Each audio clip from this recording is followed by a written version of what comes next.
All right. Welcome, everyone, to those of you here and to those of you watching and recording.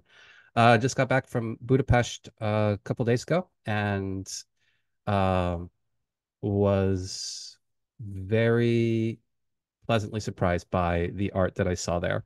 Um, I was a little bit under the weather while I was there, so I didn't get as much art in as I was hoping, but I got plenty.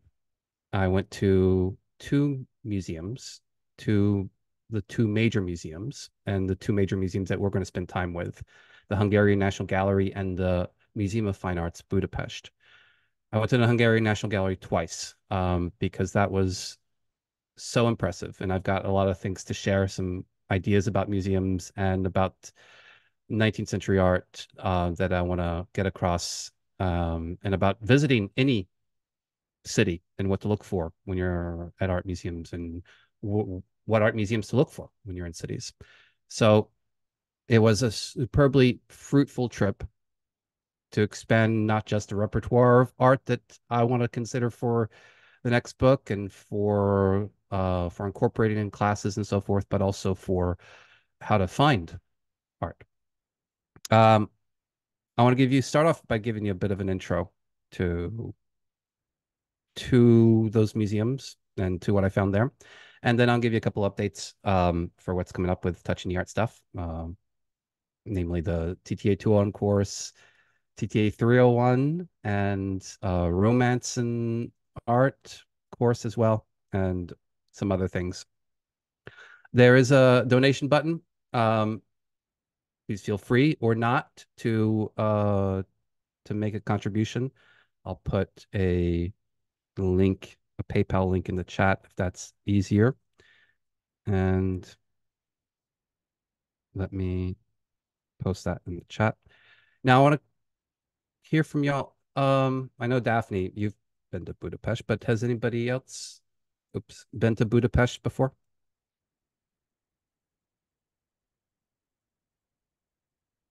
I'm guessing. Tarun, have you? Have you been to Budapest? Okay. No, never been. Okay. Well, I think I would recommend it as an art destination in Europe. So let me share a little bit of why I would. Uh, when you go to a new city, when I go to a new city, I usually look, okay, I've been kind of, let me Google search what art museums are there. And I'm starting to see some patterns. A big city will generally have two major art museums: classical art, modern art. You can go see the Picassos or you can go see the Rembrandts. Now, a great city is going to have three art museums. And they're going to have one art museum totally dedicated to 19th century art. In Paris, that's the Musée d'Orsay. In London, that's the Tate Britain. In Vienna, that's the Belvedere. In Budapest, that's the Hungarian National Gallery. And the, and that's a concept that I hadn't really grasped onto, that there is such a thing as, okay, a museum dedicated just to 19th century non modern art. And I'm going to start trying to look for those and pay attention to those to all these cities I'm going to. Now, the other thing that really came across for me here is how much art there is in the 19th century that I have no idea exists. And I started getting inklings of this in last summer when went to Italy and I went to Milan and went to the Brera in Milan and saw these 19th century artworks by Francisco Hayez, an artist I barely knew, and then when I went to Spain and in the Prado, a whole section of 19th century art and artists I'd never heard of before, but they're grand scale historical artists. Now I know all about the Bouguereaus and Waterhouses and Millets and all these 19th century painters that are starting to become more and more familiar, but they are still kind of pretty well known. But the 19th century flourished not just in Paris and in London. The 19th century flourished all over Europe into what we would consider Eastern Europe. And then communism takes over and everything gets blotted out for a while. And now that the Soviet bloc is gone, those places are coming back up. And I think Budapest is one of these. And this is making me want to go to Prague, go to Belgrade, go to um Bratislava, to all these cities where there are going to be these like little fonts of 19th century culture that are still preserved and that has this quality of art that if I saw them today in, contemporary artists, I would say, wow, that's amazing. So I hope one thing that you'll kind of get a feel for as we go through today is the impressiveness of the 19th century art by artists that you're very likely not to have heard of before, and that I definitely had not heard of before. So that's a short way of saying there's a lot more out there, I think, and a lot more great stuff out there. So let me start sharing some of that. I want to start off, though, with the Budapest Museum of Fine Arts. And this is the classical art museum. Now, Budapest has these three art museums. They've got a contemporary kind of modernish art museum. They've got the classical art museum and then the 19th century. The Budapest Museum of Fine Arts is where you're going to find your Rembrandts, where you're going to find, the traditional art historical from ancient Egypt up through the 18th century. So it stops there. It's kind of like the Louvre in that sense. So consider this like a miniature Louvre. And it's got, the famous artists, but they're not the famous paintings. There are a couple finds, though. Now, I did not get a chance to spend as much time as I would have liked here. So there are probably still gems to be found here. I especially like going to the Dutch sections, 16th, 17th century Dutch, to find gems. But I'll share a little bit of, this is the kind of art you'd find. Something you would find in any kind of major art museum in the US or in Europe. And carry on your saying journey reminds you of Edith Wharton's novella False Dawn. I'm curious. So I will share with you. Well, here's kind of like an interior. I went there with some friends, and there was barely anybody there. That was one of the great virtues of this museum. So we could just sit down in front of artworks and just spend time reading artworks together. We spent 2 hours just in like 2 galleries, and walked a little bit through the rest of it. But imagine if the Louvre were empty. So go to the Budapest Museum of Fine Arts because you get to spend time with these artworks pretty much unencumbered. I'll share with you a couple of favorites here that are going to make the top 5. And here's one I particularly liked.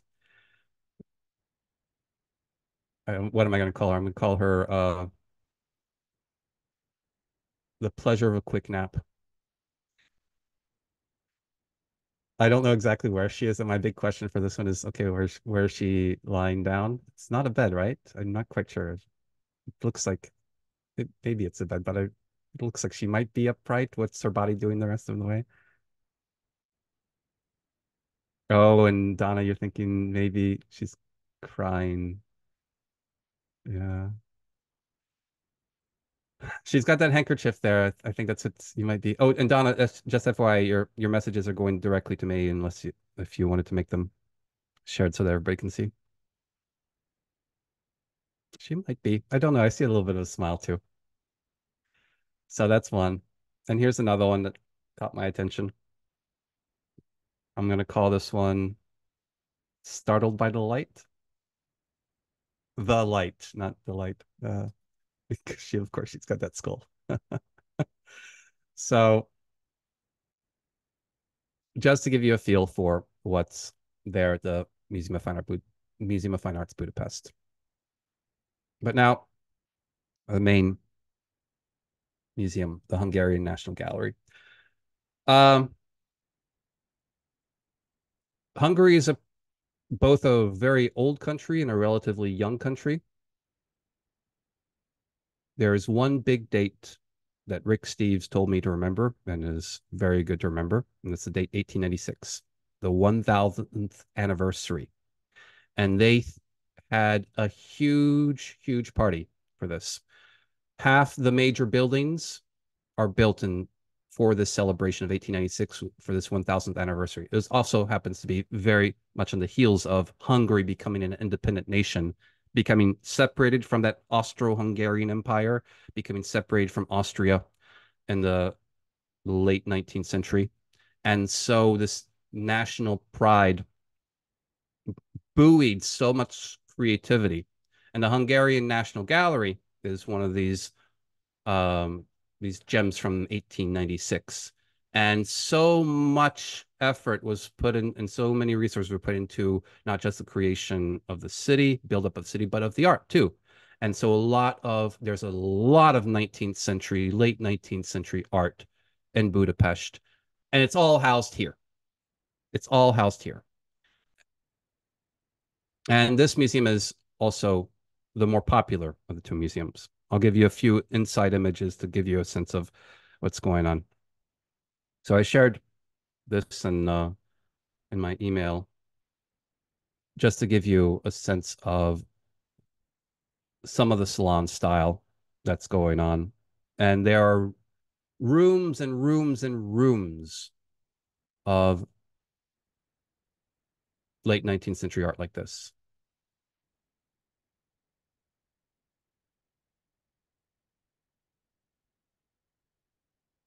Some of you who came to the um, Hungarian National Gallery salon I had last time might recognize a painting in here.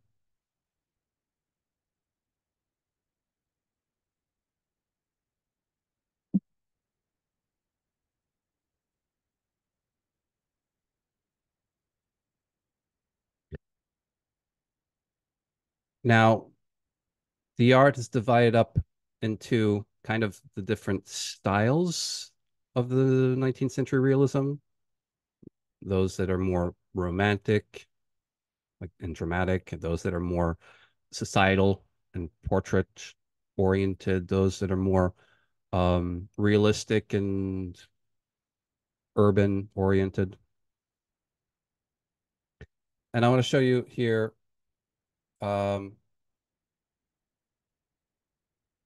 these are the my photos of the paintings, the two featured paintings from last time. So if you weren't here last time, don't worry about that. Just you can enjoy them as they are now, or you can catch the discussion in the previous recording. But you might remember this painting that we spent time with, and this is it in person. And there's a lot more detail, of course, of it in person. But I just want to give you a sense that yeah, it's real. It's there. And this painting,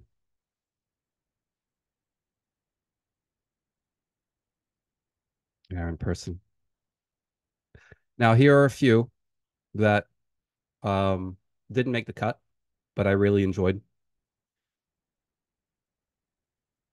Yeah, Donna, like meeting an old friend.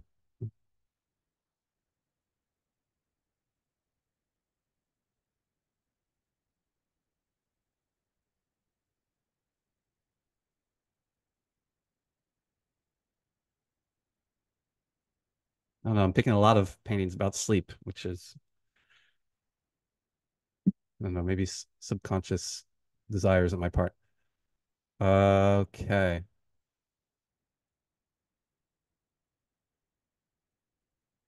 Yeah. Going to sleep in your earrings. I think that's the thing that caught my eye here.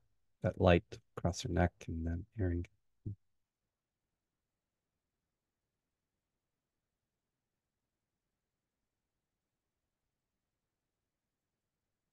Is she asleep though? Huh? A good point, Molly. I like that. Yeah.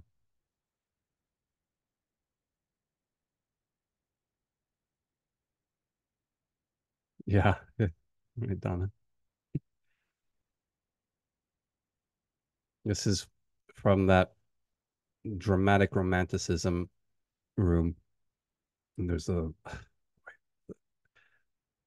intense story here. And here's one more adorable little girl. Sorry, she didn't make the final cut. Her name, though, is Fifine, if you want her name, Fifine, which I thought was such an appropriate name for her. Fifine. À bientôt, Fifine. Okay, so just a little bit of a taste of uh, some of the artworks there in the galleries. Permit me to share a couple of quick updates, and then we'll unveil the top five artworks. So,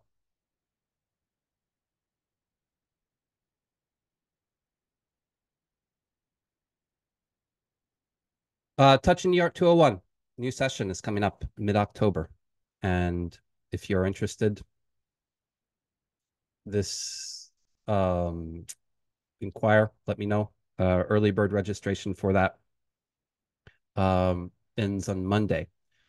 And this is the course. This is what I've designed, what I've honed and perfected over the years to make you feel like experiencing art is just as easy as turning on Netflix, but it's turning on your mind and knowing how to turn on your mind.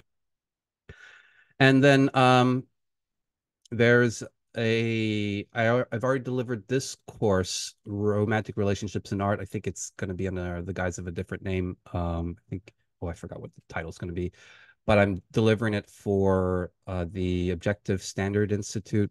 And if you're interested in, it's a 4-week class. If you're interested in that, I don't know if details are up yet, but I can get you details to that. Um, Also, just as a TTA 201 is a prerequisite for a new course I'm starting, Touching the Art 301, sharing art with others.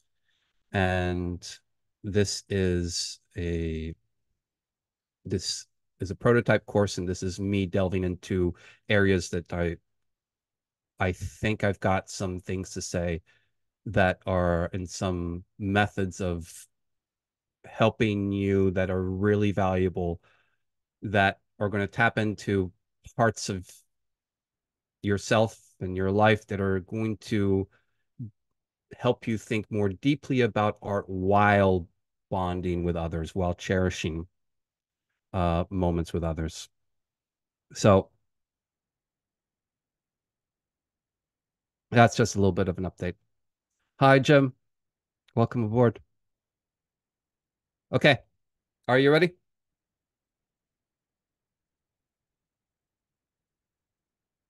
So I've got 5 paintings here. Most of them are from the Hungarian National Gallery.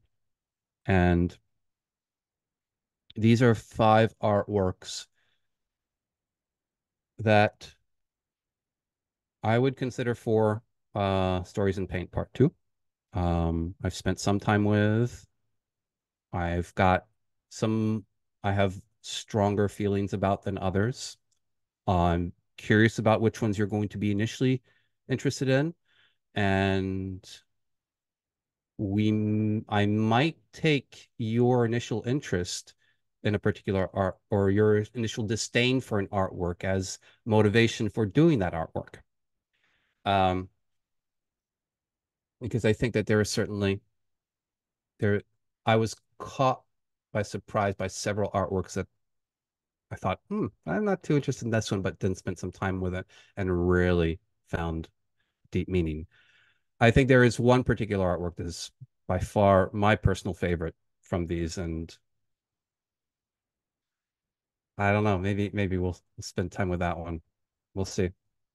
We'll see. But first, I want you to have your experience, however brief it is, with the artwork. However brief, yeah, 2.5 seconds. That's it. Okay, titles in the chat for these. What's your initial title for this one?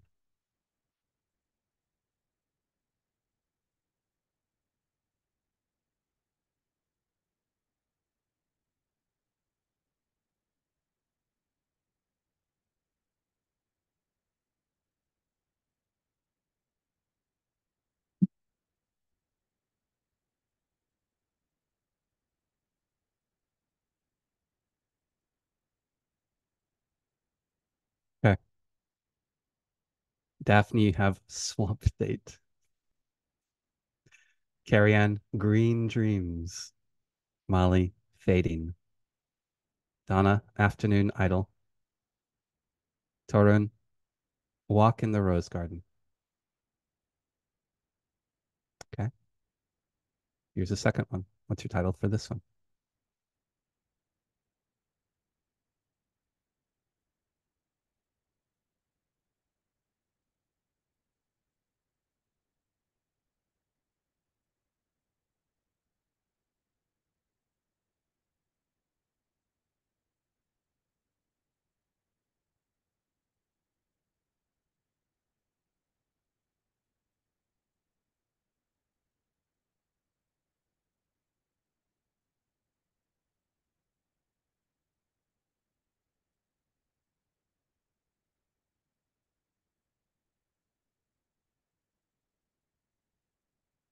Carrie Ann, you have Desolation.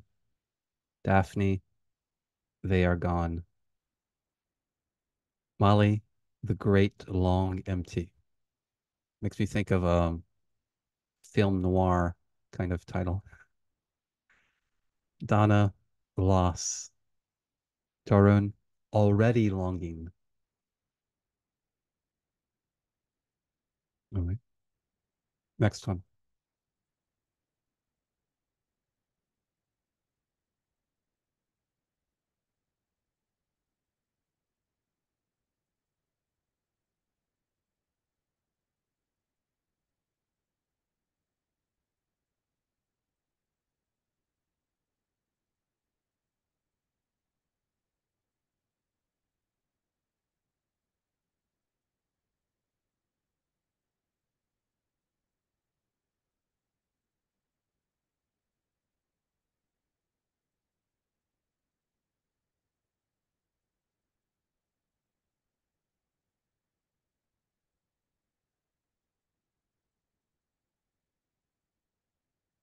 Carrie Ann, you have You Can't Have Her.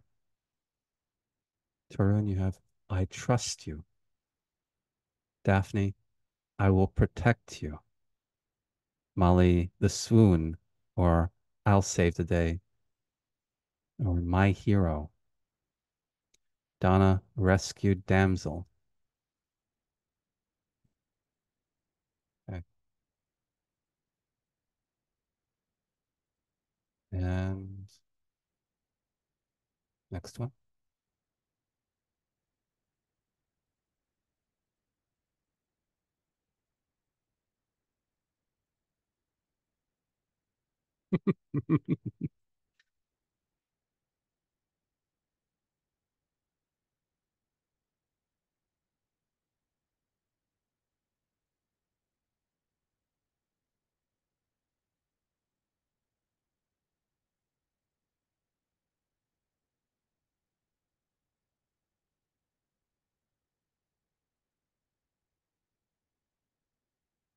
You have Cure for Tinnitus. What is tinnitus? Um, Something to do with.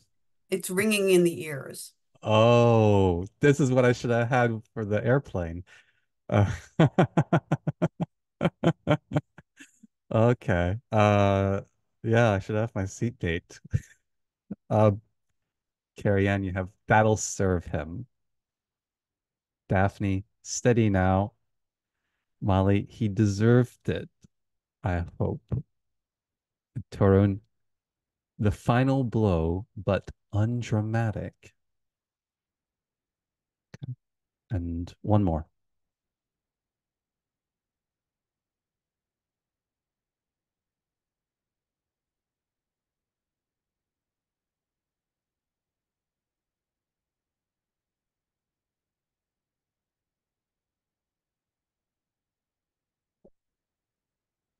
Donna, you were wondering why his belly button was showing.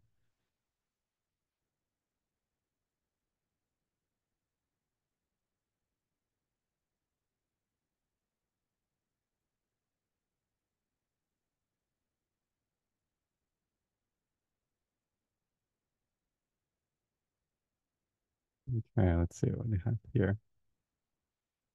Donna, you have Pan's seduction. Carrie Ann, you have seductive strains. Carrie Ann, the seductive strains of alliteration will always seduce me. Molly, you have Pan and dryads or naiads. Daphne, the happy hippie. And Turin groupies. You can combine those and say the happy hippies groupies. Really have some fun with it. Okay, great.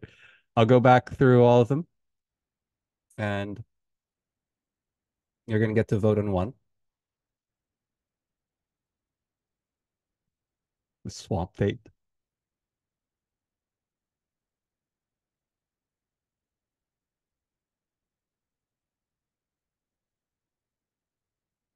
That long and lonely road.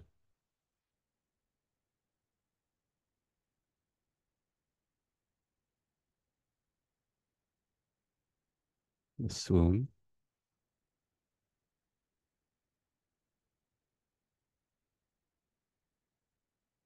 The cure for tinnitus.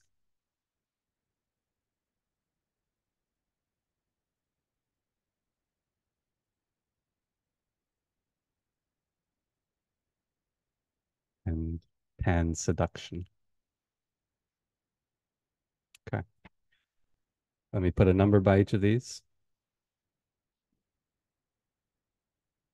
1, 2, 3, 4, and 5. Don't push enter yet. Let's play a little bit of reveal at the same time. So take a moment. Don't push enter yet. I'll give you about 10 seconds to decide, and then we're all going to push enter at the same time and see what happens.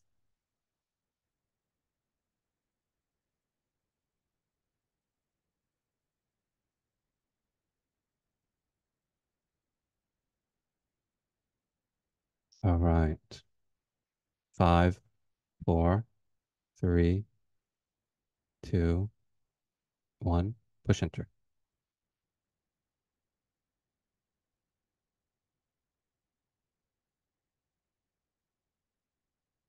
Hmm. Interesting. Okay. 1 vote for 5, 2 votes for 2, and 2 votes for 1.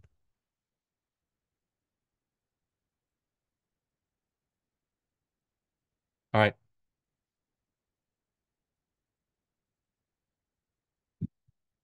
So we'll decide on 3 anyway. I'm so tempted to decide on 3.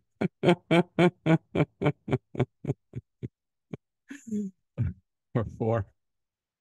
Uh, yeah, I'm so tempted. Let's start.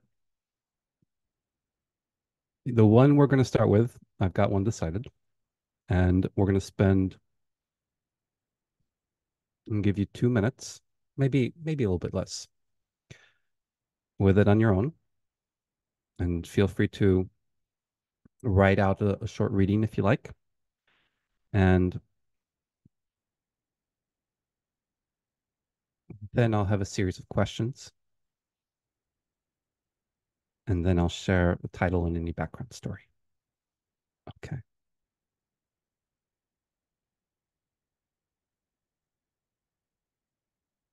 All right. And I will, let me do just a quick little manicure. That's going to be helpful.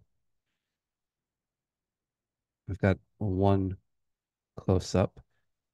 So sometimes these photos have a little bit of glare on them, but I think I'll have enough here. Yeah, I'm very curious to see what you're going to do with this one. All right, so I'll give you 90 seconds with this painting.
Start to wrap it up.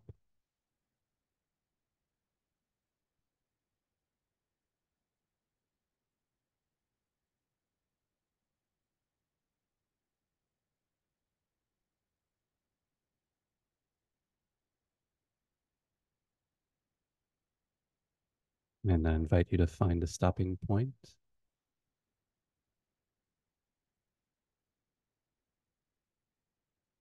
And if you'd like to share out loud what you've written, I would like to invite you to do so first before I ask any questions. So Donna, I know um, you're not able to participate fully, so I'll start off, Donna, by reading yours, and then Carrie Ann, do yours. And I invite you to, as you listen, to type in the chat any particular highlights you have from hearing another's reading. This one is heartbreaking to me. Obviously speaks of loss, probably with no return. Could be a lover or family members. The village looks dreary, maybe no opportunities to make a living. But perhaps she had obligations and could not leave. Her bare feet are poignant. Love the soft colors of the blouse, skirt, and ribbon. The only colors in the painting, really. I'll point out a couple of highlights there. Um, the bare feet, the village looking dreary, the speaking of loss, but especially probably with no return.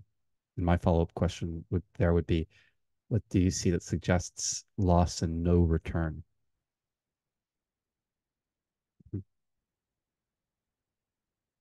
Thanks, Donna. Carrie Ann, would you read yours? A woman in the left foreground embodies the little color of life there is in the scene, devoid of almost all other life. Her sadness is hidden in the folds of her apron that she holds over her face. Deep furrows of carts left in the soil are the only trace that remains in the dirt path through town that its men have left. But to where? A war? As a woman, a wife perhaps, bereft might suggest? When shall they return? Will they return?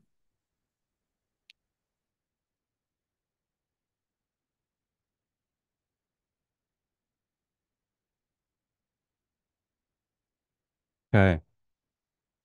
Oh, Carrie Ann, just listening to that made my enjoyment of this painting go up like 23%. Uh, the little color of life, and you're touching upon something that Donna pointed out as well. And you're looking at those furrows and inferring from that detail some possibilities, some hypotheses that somebody's left town.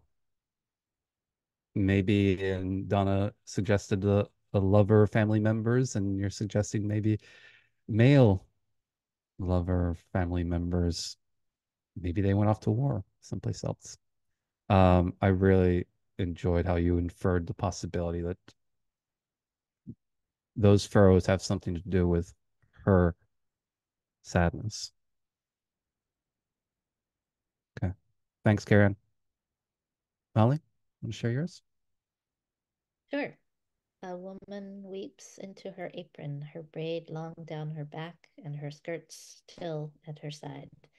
As she just said goodbye to one or more loved ones, it looks like the whole village is empty. The road is muddy and has long, heavy tracks, perhaps of a loaded carriage. Boards are laying across the muddy ground so people can get from one side of the road to another, but there are no people, no other people. The homes are still and seem empty. Everything looks gray and brown except a faded large bow in her hair and her bright red skirt and faded blue, maybe silk blouse. She looks young. She looks unhappy, but not necessarily frightened or panicked, which I would be alone in a town. The sky is blue gray. It is day. The perspective feels like something is a long, long way away. We can't see around the corner. I also noticed afterward it's a one-way road, implying there's only one direction that the cart could come going out. So that might be where we're getting the idea that they're not coming back. Of course, they could come back, but the the feeling of it is there's only room for them to have gone the way that she's facing. You know, And I it's also yeah, go noticed ahead. the wheel tracks are really thin, so that implies a lighter carriage rather than maybe a heavy wagon wheel Mm, cart. But it's deeply rutted, so maybe it's heavily loaded with mhm. furniture or they're moving out permanently. Okay. Um, Remind me, Molly, never to commit a murder at your home because I think I would leave clues behind that I did not know I left High that you would be praise. able to pick up on immediately. It's funny how you like so many things that are being extracted there that I didn't think to extract. So, um, just the fact that her skirt is still that just little detail, you push play on that, she might be sobbing, but those long strands of the skirt make her seem immobile there. And the details of the village being empty. That road that is so long, but yet you can't see around the corner. Um, and inferring the possibility that the carriages are loaded and this is a one-way street, so reinforcing perhaps there's no coming back. Okay. And then, yes, Torrin, you're wondering about the, is she young? Let's take a look at, I'll zoom in a little bit on her.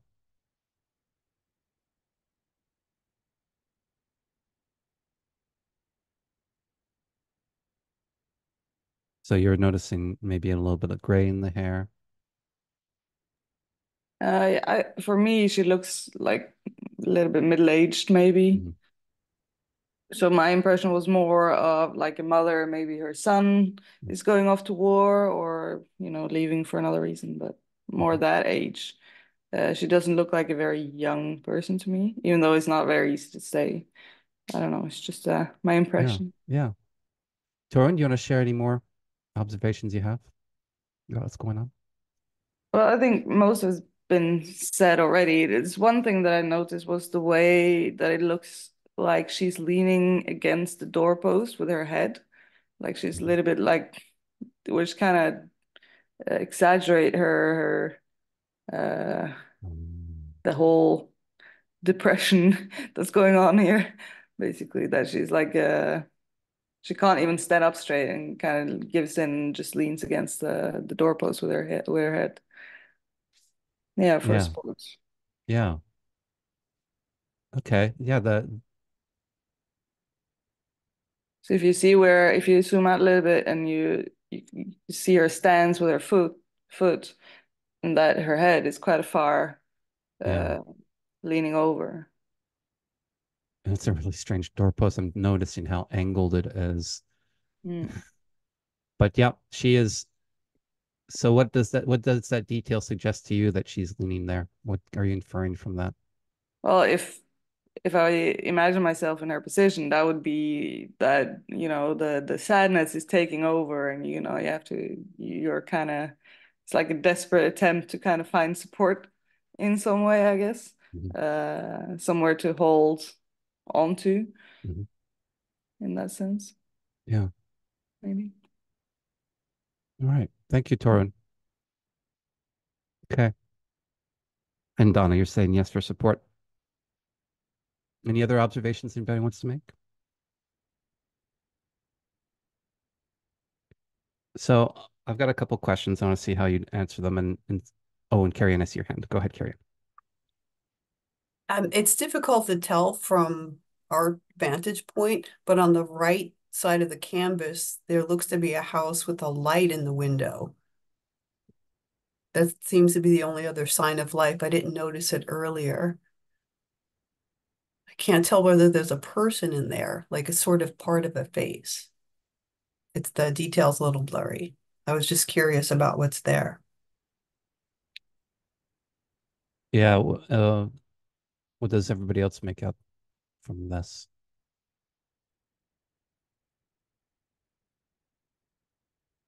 So comparing it to other windows, I guess we don't get any full-on windows. Um, Maybe elsewhere. Mhm. maybe it suggests that this is something that the neighbors doesn't want to be a part of. You Um, know, that they're staying inside, that there might be home, but they're not oh, taking part of the farewell if it's a farewell. So like a oh, personal thing, maybe. yeah. So if this was like, all the men are going off to war, then why isn't everybody else out? Yeah. So this makes it even more something that is her sadness. And it's not something that is shared by everybody else. It's a personal loss. Okay. Might be a reflection of the setting sun. I'm wondering if yeah, we don't see any other windows as comparison. Maybe slight glints over there, but that's tough to see. Yeah, my impression is it looks like it's starting to be lit up in the dusk. I don't know how much sun there is here. It's tough to see much sun. I don't see any other spots of sun. That's my impression. And if that window is indeed the interior being lit up, that would add to there's no one else but her, which makes it harder. Her. Okay. And that kind of partially answers my first question, which is what are your three favorite details of desolation in the setting in this landscape? Your three favorite details of desolation. I think for me, the ruts,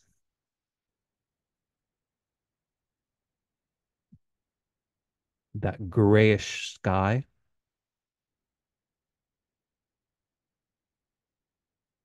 the length of that road.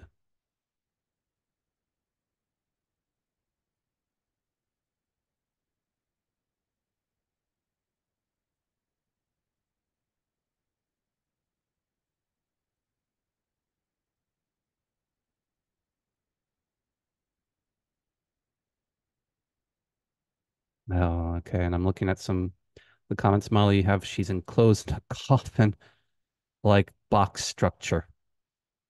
Yes. Wow. Yeah. There is no chimney smoke. Yeah, I'm not seeing any chimney smoke here. That's true. Carrie Ann details empty road, only one person, so much brown. Yeah. The dirt, the roofs, the fences, even the walls.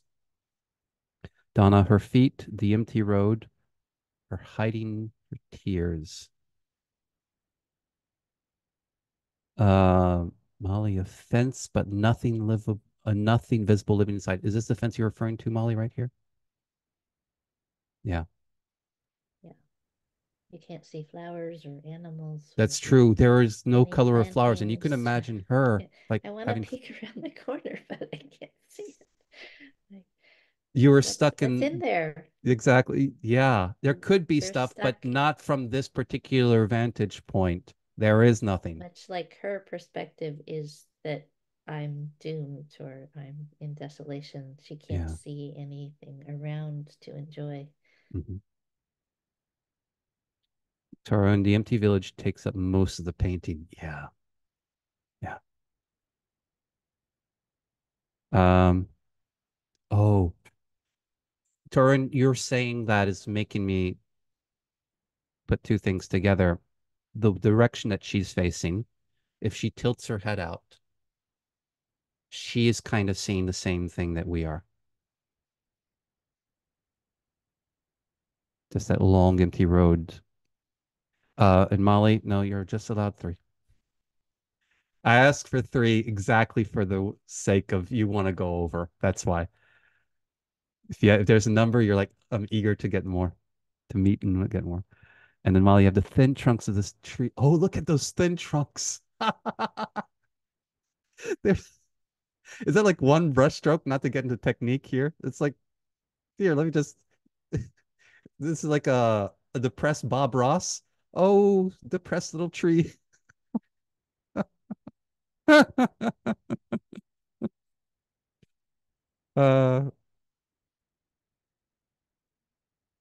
or in the color of the sky. Yeah. And Molly, the mounds of dirt are like fresh dug graves. I'm just piling on here. Yeah, you're just piling on mounds of fresh dug grave dirt. And then Donna went to comfort her. She's so alone. Okay. Um, any sounds?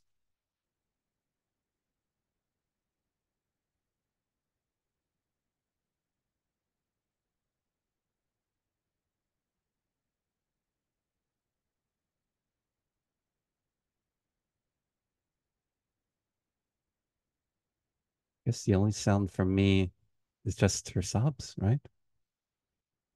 The only other possible sound is very slight hints of something, the domestic life going on in another home. Barely. Maybe some wind. Yeah. Though looks pretty still because of that dress. Maybe a light rain. It is kind of muddy. And Donna, you're asking a wonderful narrative question. Why does she not go inside to cry? Who's there? Why is she there? Has she come outside in order to cry because she doesn't want to be inside? Which would accentuate that this is really personal.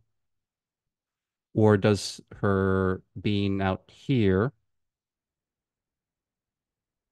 have reflect why she's crying, that it has something to do with saying goodbye to someone on the road? Oh, she's got an apron on.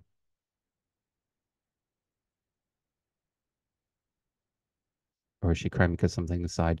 And Donna, that apron suggests to me perhaps it's something that happened inside. She was working in the kitchen. I mean, she's barefooted too, right?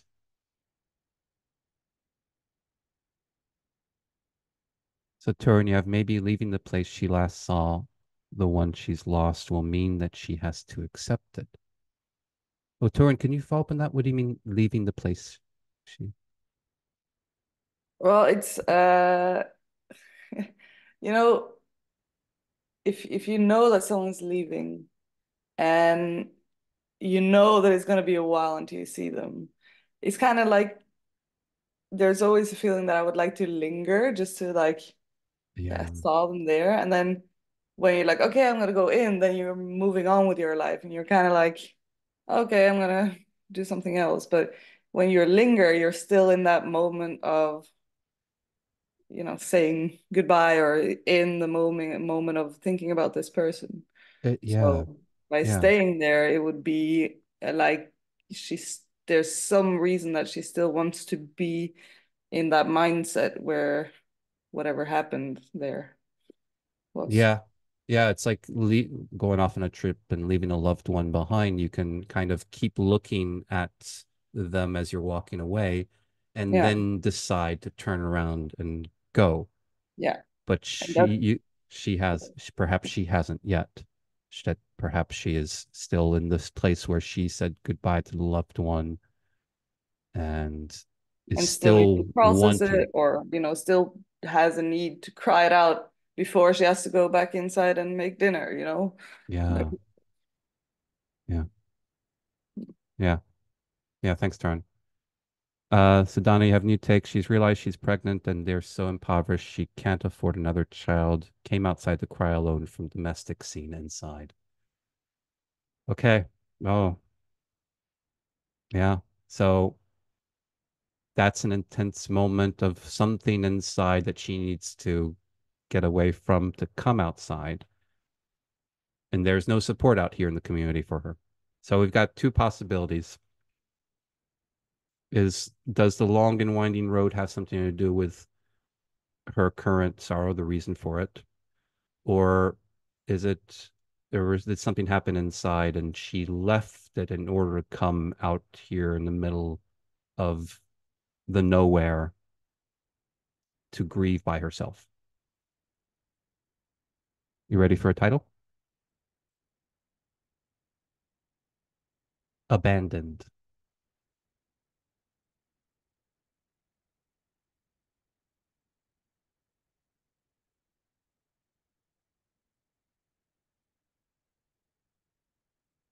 No background story that I know of.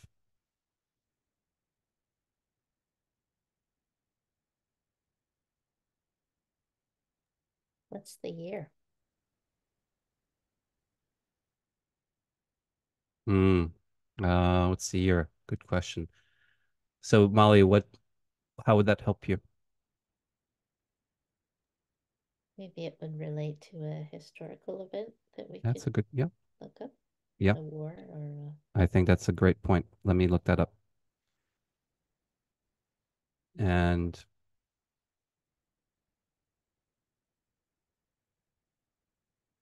this being a Hungarian painter, a lot of what was going on in Hungary in the late 19th century, mid 19th century, mid to late, was revolution against the Austrians. Okay. it looks like her clothing is a little more elegant than her location to me. The ribbon and the maybe the fabrics and the fact that the fabrics are faded. Do you Mm. make anything of that? That she's maybe relocated from somewhere wealthier? Because those don't look like peasant clothes to me, but it's kind of a peasant village. I'm not one much on peasant fashion, so I'm not quite sure. My impression was a little bit more that she looks like she's dressed herself up a little bit. That ribbon is a little bit of something in that shirt, that apron look pretty rustic to me. The dress maybe a little bit, the skirt maybe a little bit on the nicer side, and that ribbon definitely nicer. But I saw her as kind of part of the village, but that's just my vague impression. The year But 1900. but they're dyed in different colors, which Mm. implies more wealth, I think. Whereas a natural fabric would be just like the houses. So I'd say, Molly, take that possibility and integrate it with more details and see if it substantially adds to the characterization. Um, Daphne. Okay, wait, let me read a little bit. Daphne, you have the lack of a background story almost makes it feel even more desolate. And Tarun, but being abandoned is not, it's not really the same as someone going off to war. Mhm. True. In 1900, I don't know that there's much historical, though this could be referring to something historical. Donna, well, she is barefoot, peasant fashion. Yeah, that's true. Um, and Torun feel like there might be some haste here. Who would go out barefoot if you know they are leaving? Oh,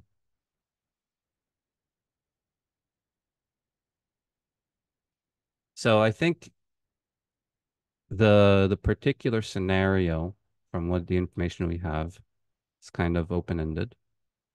But I think what we can agree upon, and this is the point at which you kind of think, okay, what is here in this painting? What is here that we can connect with and have an emotional reaction to?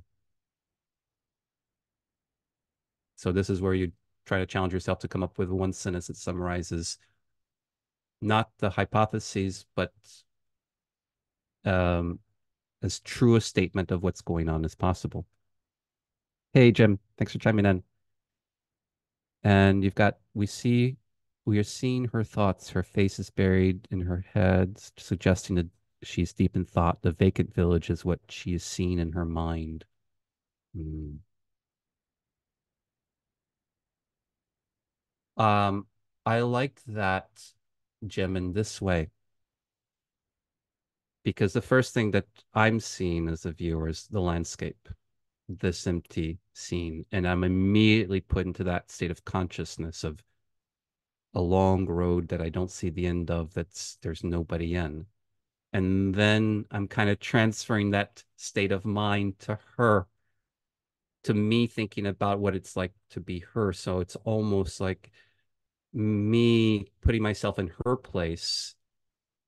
I'm giving a little bit of a push into how I'm supposed to do that by the hint of here is the state of consciousness I'm putting you should be in when you see this barren place.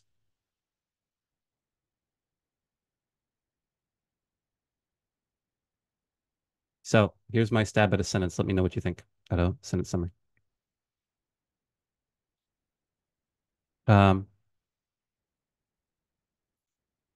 a young woman weeps all alone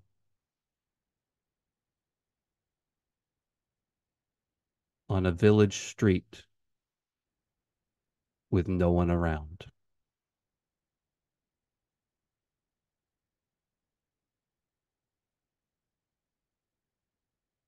And I think, does that sound fair? And from that, I'm going to extract a situation. When have I been in a moment where I have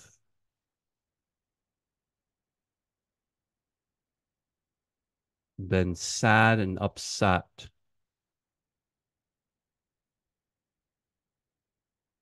and and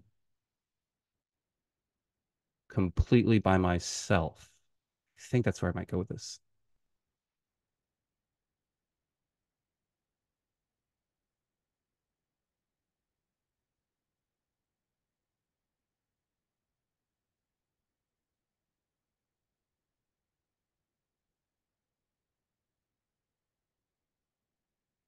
And I think for me, it was kind of simultaneous. Like the first impression, seeing her and seeing the street. But I think for different people, you're right. Some are more focused on the landscape, some are more focused on. You can also maybe think of any literary connections of characters. So this would be good to have a like also an art contrast.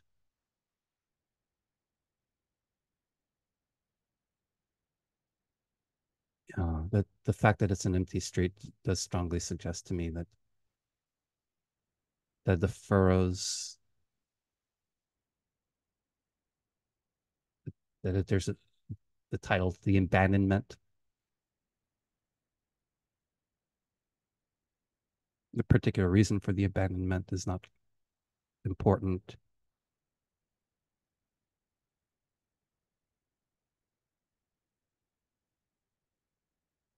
I'm imagining a scenario. So if I'm teaching at a school, for example, and I have a student who is going to leave the school for whatever reason, and they've got to leave in the middle of the day, and the parents come pick them up, and they walk out middle of class, they leave the school, and I step out of the class while everybody's still inside, and the students and the parents walk out down the long hallway, and I watch them go, and then they're gone, and then I just stay there after they're gone. still in that moment maybe of, oh, of abandonment. I think that's where I might go with this, but I'd want to have a comparison image to help me isolate this moment. I think I'm leaning towards Torun, what you were describing as the aftermath of having had to say goodbye, where you're still lingering in that moment of pain.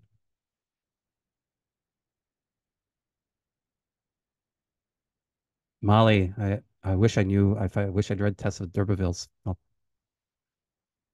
is that easily describable? The connection? There's still time. I there's probably several incidents in the book that could Okay. be Yeah. related to Yeah. this. Okay. Okay. She has a somewhat tragic Okay. series of event Yeah. happen to her. So yeah. Yeah. There's there are a few toward the beginning, so you wouldn't Yeah. necessarily need to read the whole. Yeah. All right.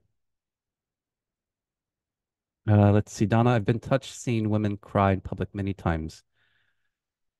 Yeah, at the airport, I remember seeing a woman crying 2 days ago, just walking by her and seeing the tears in her eyes, as she is sitting there. One I'll never forget was on a small back road in England near Norwich.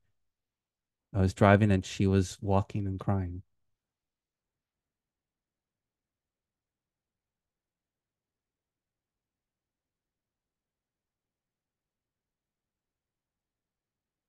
Yeah, that's interesting. So if I wanted to recreate that situation, I might add another character who was seeing her. That would really put me in the place of somebody like observing. This feels even more isolated. What's your final title and what's your favorite detail?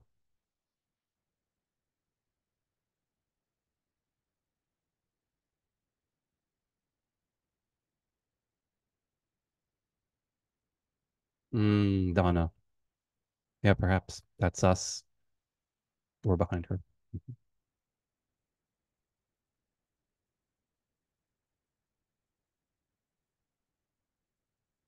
Yeah, I, I could buy that. I could buy that. Now you're making me like want to go up and comfort her.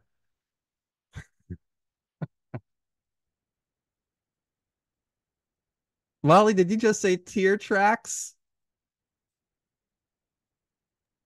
Yeah, that's my title. uh, It's alliterative, so I thought you might like it. yeah. And then you're making me think of the furrows as the furrows of her tears. Yeah. Um, Carrie Ann, desolation, the contrast between her vibrant clothing and the dark brownness of the scene.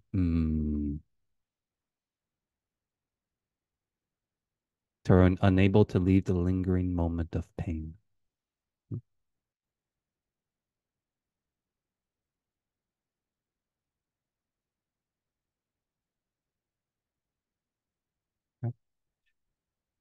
Anything more for this one?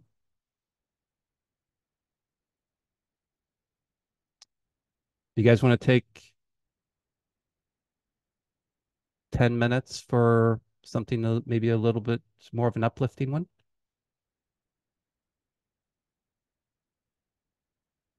And Molly, you have long goodbye. Yeah, stick with the film noir. Yeah. And Daphne, favorite detail, the coffin-like shape and narrowness of the doorway. Yeah.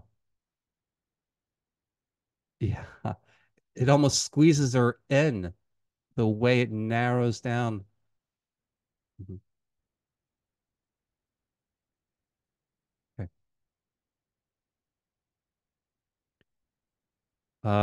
Here, I'll give you an artist name. Sandor Bihari. I'll put that in the chat.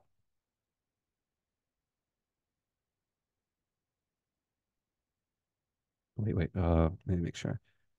No, it's Sandor is the first name. That's right. Sandor Bihari. Do I know who that is? No. Do I like this artist? Yes. Okay.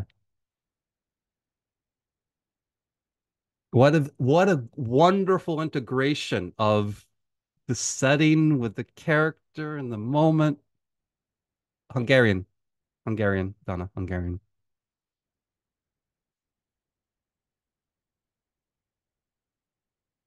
Okay.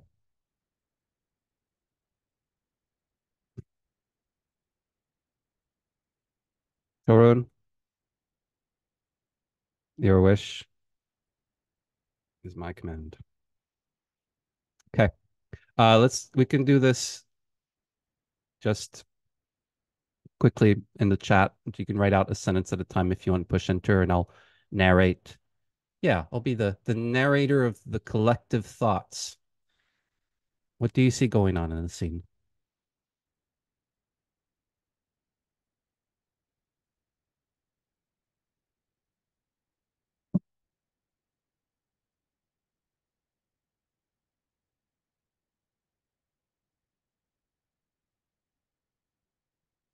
And feel free to be unfiltered, to just treat this almost as a reading, but one sentence at a time. Molly, a ghost-like man and woman in a green-yellow garden. It's spookily lit as if it's all a dream. Carrie Ann, a woman with a deathly pallor reaches out toward a white rose.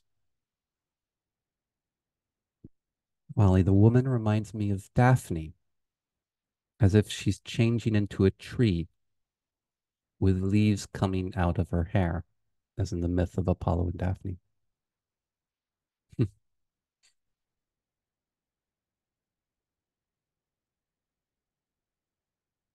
Throw in a man and a woman staying close together, enjoying the flowers of the garden.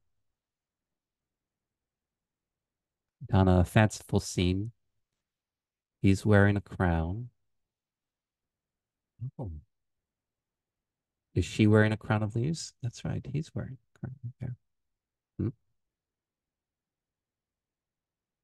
Is there smoke coming up from the flowers?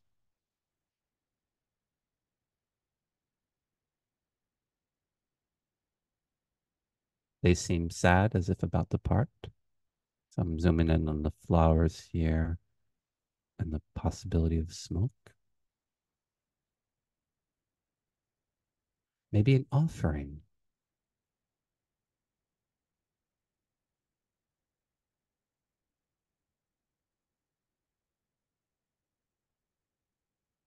Hmm?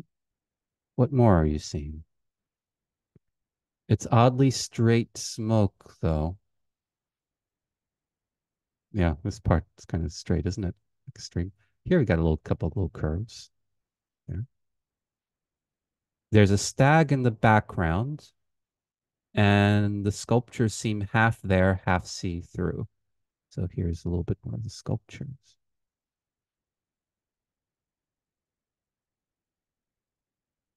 So stag, this is what you're pointing out. Are those trees or a building in the upper right?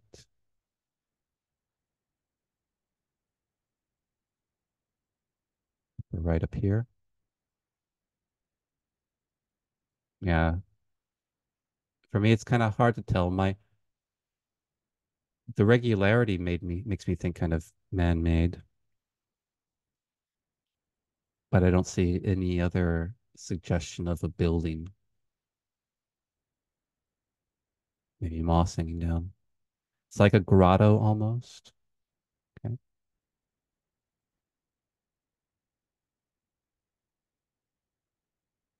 Those black holes. So these right here, is this what you're referring to, Molly?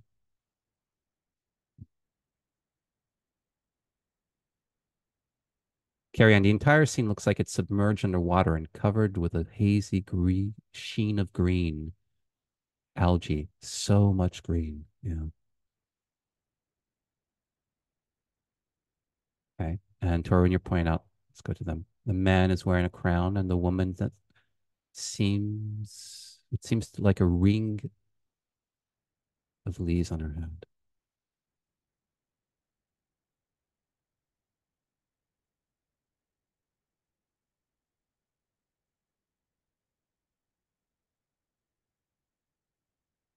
All right.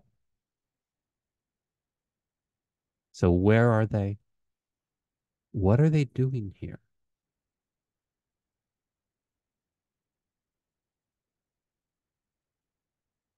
So it looks like we've got statues. What are the statues of?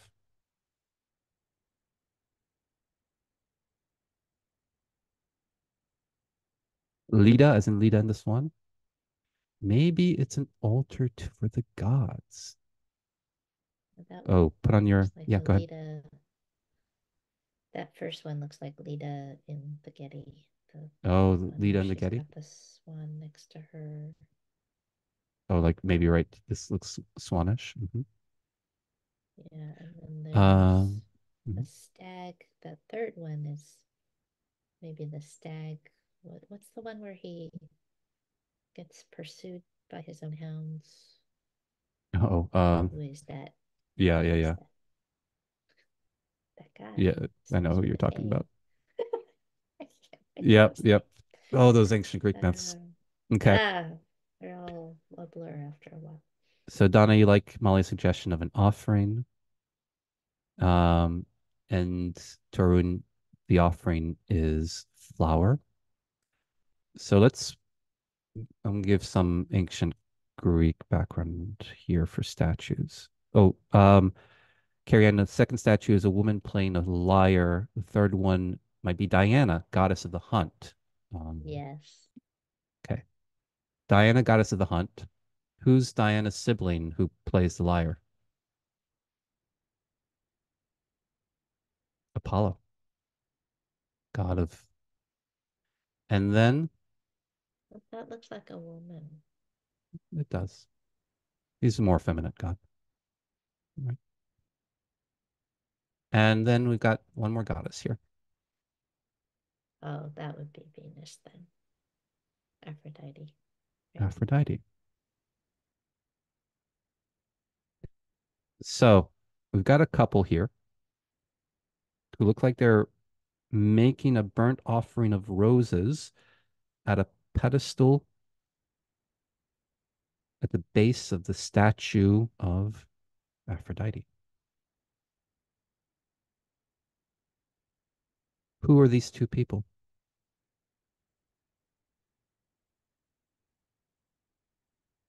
They're practically naked, kind of wild looking. Looks like they would easily be found on Dionysus's train, dancing and cavorting in the wilderness.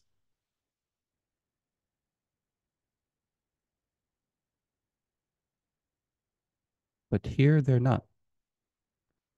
Is there anyone else around? I don't know, maybe over here. That's hard to tell.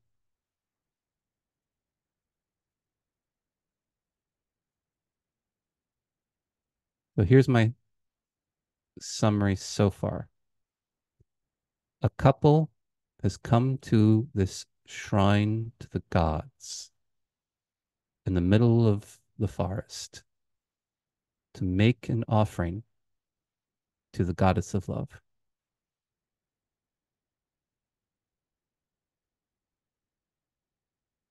Have you ever made an offering to the goddess of love with your beloved? And Tarun, you're saying maybe they're asking Aphrodite for permission for their relationship. Look at their expressions as they're doing that. What is their attitude towards this offering?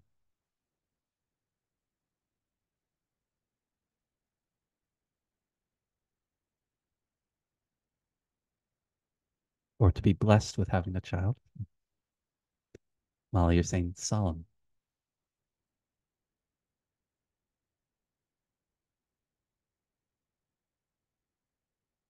What details of solemnity do you see?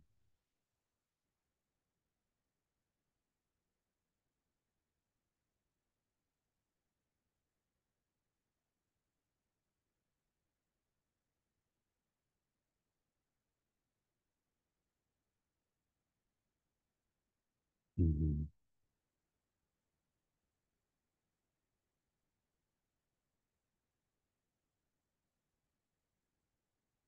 Eyelids closed, closed mouths, bowed heads, eyes downturned, not smiling.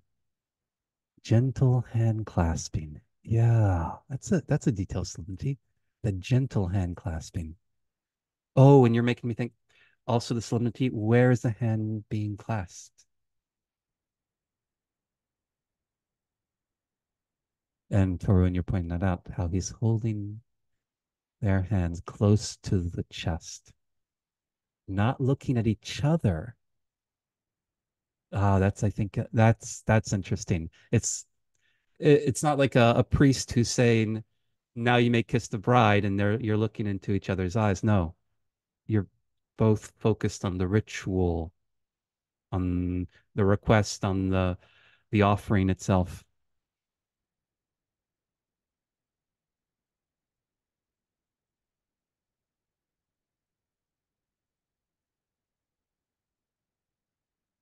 Or when you're saying they're keeping the distance from the shrine as if they don't really want to do it. That's true. She's kind of reaching out, isn't she? Hmm. A little bit. Molly, intimate, but not romantically so much. And I think that's touching upon, and you're also indicating he's helping her. She's a little bit reluctant. There's a little, you're seeing a little bit different attitude. But that not romantic so much touches upon what Daphne's saying. They are solemn toward the moment, but so close with each other. His holding her hand to his chest is so intimate.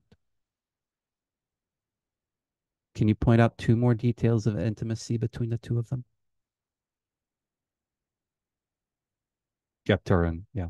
She's really leaning into him. Uh-huh. How about two more details of intimacy?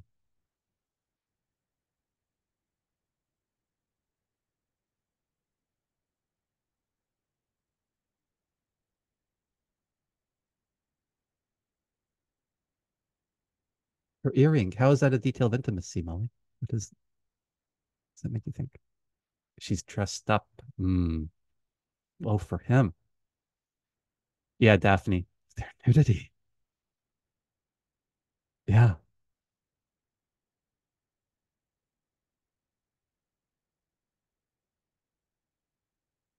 There's a comfort that they each have with each other in their bodies here. And throwing his hand on her shoulder. Their clothes seem entwined. Almost right here, right? Yeah. Almost.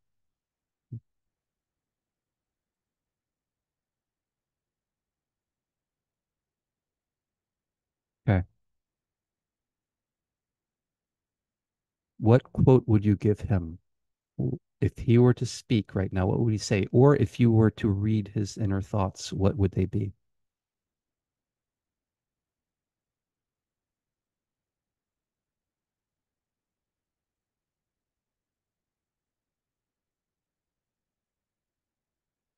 Oh, it's interesting that they're not looking at Venus at this moment.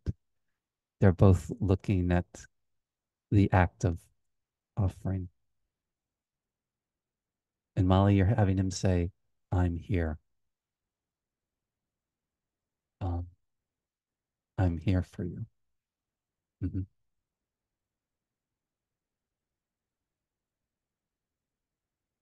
And Torin, you have, she'll be in your favor, I'm sure. Addressing Venus. Mhm. And Carrie Ann, you have, I'm going to zoom in on his face when I say this. May this offering bind our fates together.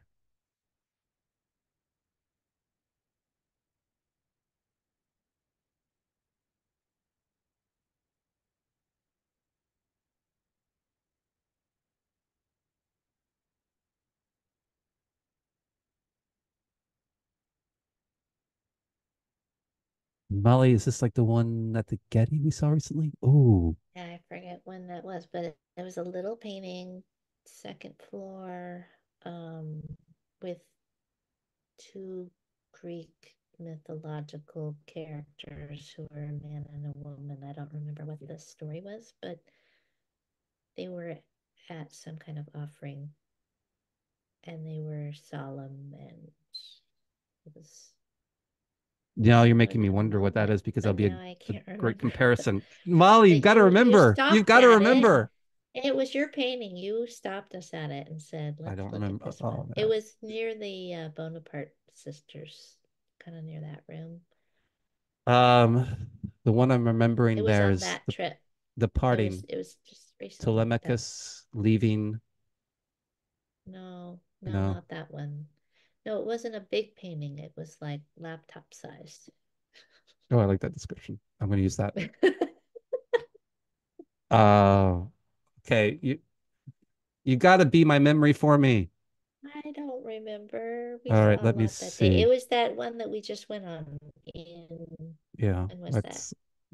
In I'll try to Anaheim. remember, but I'm glad something's coming to mind. And then Jim, you have she has done something she regrets and is asking the gods for forgiveness, and he is comforting her.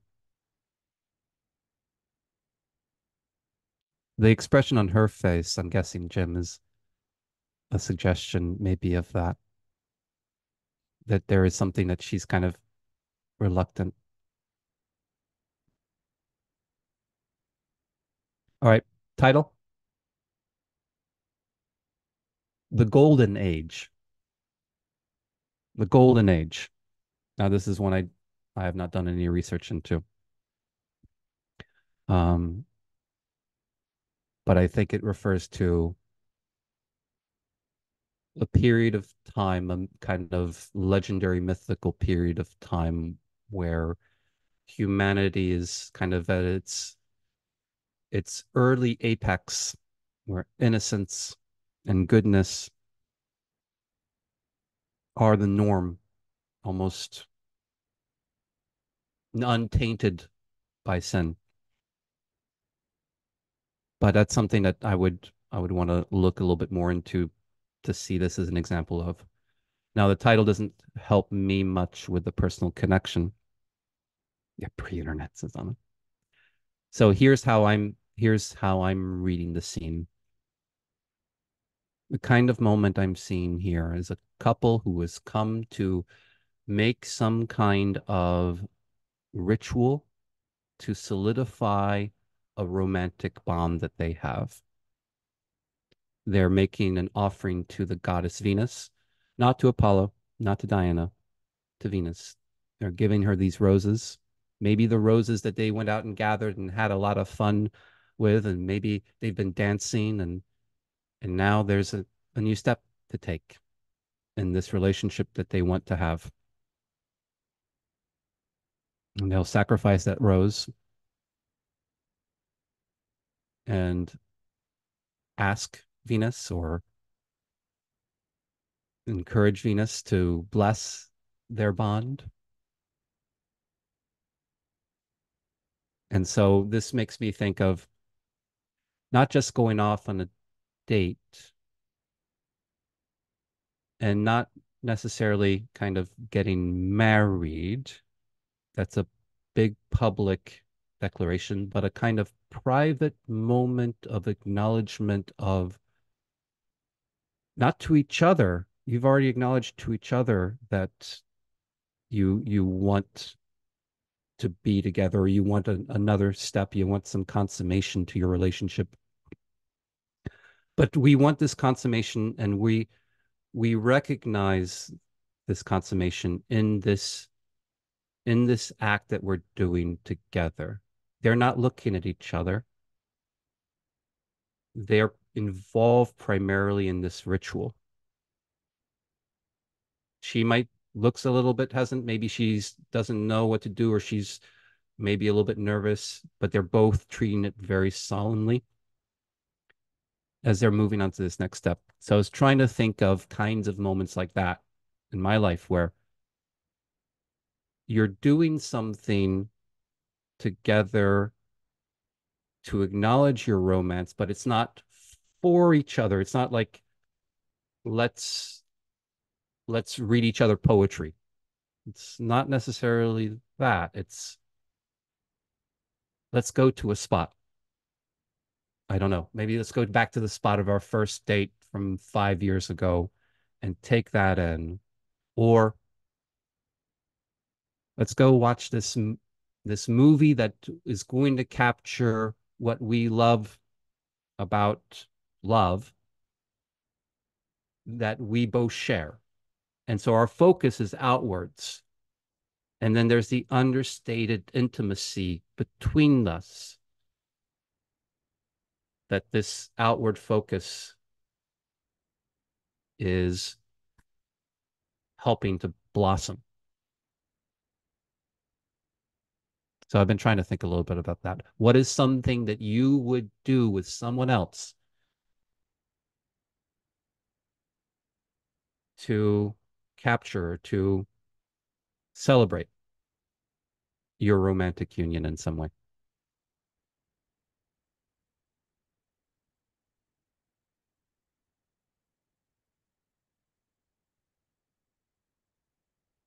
And Torin, it reminds you of a moment you had packed up your life into a car to drive down to the Netherlands to live with your now husband.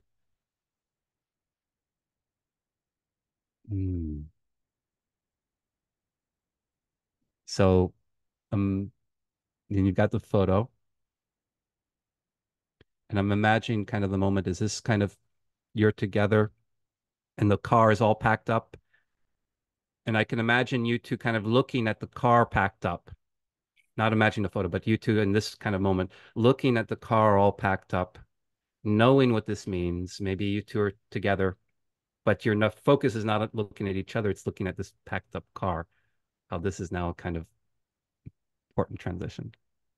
Yeah, it was when you started talking about it, it reminded me of that. And I thought, okay, yeah, that's really a moment that was like, we've done that work and we turned around and hugged, and my mom took a picture of us with the cars. I have a really nice photo of it. And I don't know, and because when I looked at this painting, when I saw her being reluctant, if I look at it now, it's more like as if they just had a big, nice hug together, and she's just turning around to make her offering. That it's not reluctant, but it's more like just like, okay, let's do it, but we're really hugging or kissing or whatever. So yeah. Yeah, yeah. I like that. If you rewind just a little bit, her face was buried in his chest. Mm. And just turning around Mhm. and that it might not be the offering might not really be the main event here, more like the moment they had together and Yeah, then turned around without letting go of him, yeah, basically. that's great. Thanks for sharing that, Torrin. Um, and Torrin's image is the exact opposite of the painting abandoned. Kind of makes up for all the sad parts of the first part of this talk, right? I'm glad I could contribute to that. Yeah, yeah. Wait, let me do that. Let me to end up. I'll put these side by side, and it's always fun. We'll do a little before and after.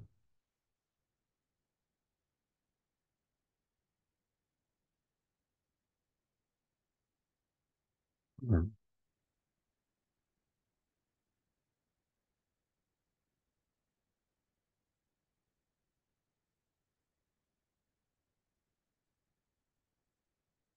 okay. So,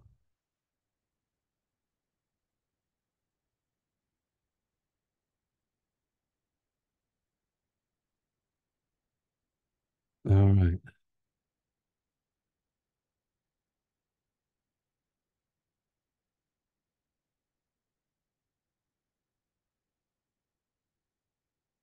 And so we had this one. Oh, where are you? I lost you. And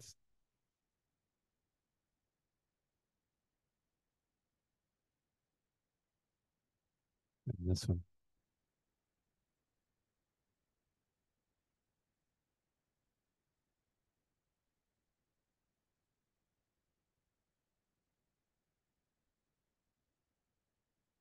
Final title, favorite detail for the Golden Age.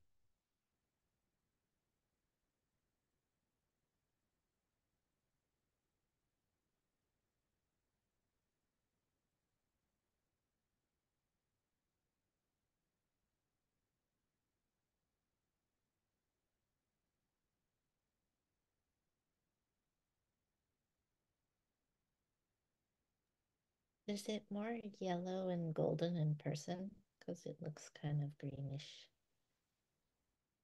It is kind of a little bit greenish.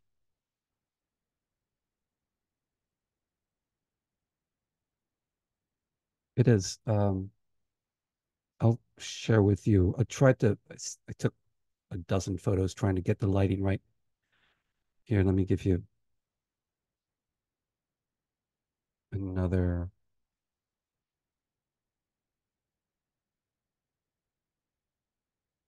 Show that. Nope.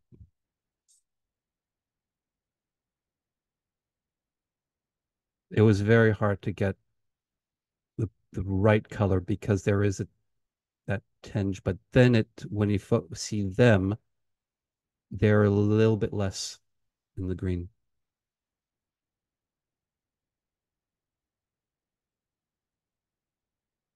Carrie and your head reaching out together, the gently clasped hands. During the moment of choosing each other. I feel like there's a don't quite have the clarity of exactly the kind of precise moment this is, but it feels like a very significant kind of moment. I wish I had more of a diamond certainty too. And Daphne wrote, I like a lot of what you, Luke, pointed out about the possibly having come from some wild festivity. Their partying gave rise to a profound meaning. This is a holy morning after.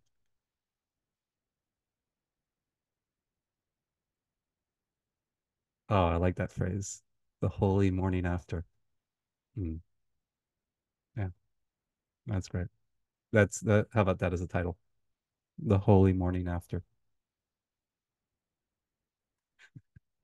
What a contrast to like you know how you think what's that the walk of shame? You've heard that phrase before? What a contrast to that.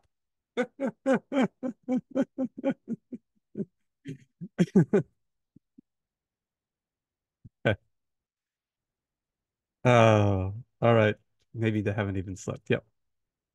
Yep. No, I can imagine that they made love that night and then they're going to make love again after this. All right. On those words, I think I'm going to wrap it up. Thank you for a delightful afternoon. And Thank you, Luke. I'm already looking at flights to Budapest, which I never thought of going to before. Like, okay, how far is it from Athens? okay. Yeah, I forgot to give you the name of the You made artist. me Let me give you the really name of want the to go there artist. with your descriptions of the museums and Okay. how much there is there. It just would be great to see. Um, Thank you for sharing.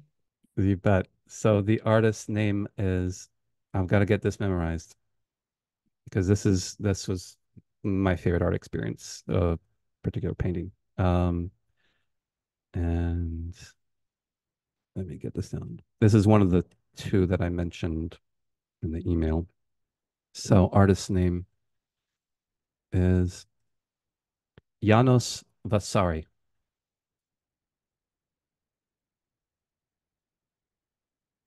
Janos Vasari. And the date is 1898.